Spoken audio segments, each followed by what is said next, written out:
Hello learners, I am Dr. Sarbani Banerjee, Assistant Professor of English in the Department of Humanities and Social Sciences at Indian Institute of Technology, Roorkee.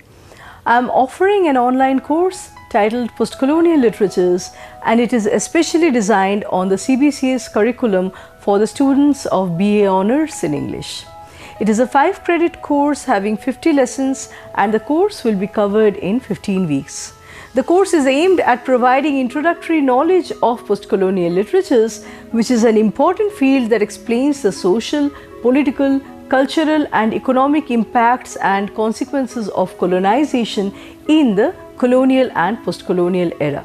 During the course, the mode of delivery will include video lectures supported by reading materials and graded assignments. Your queries will be addressed through discussion board as well as live interactive sessions. At the end of the course, an examination will be conducted for those who are interested in getting a certificate. Successful completion of the course will help you earn 5 credits. Thank you for your interest in this course. I look forward to meeting you with each new lecture topic and discussions.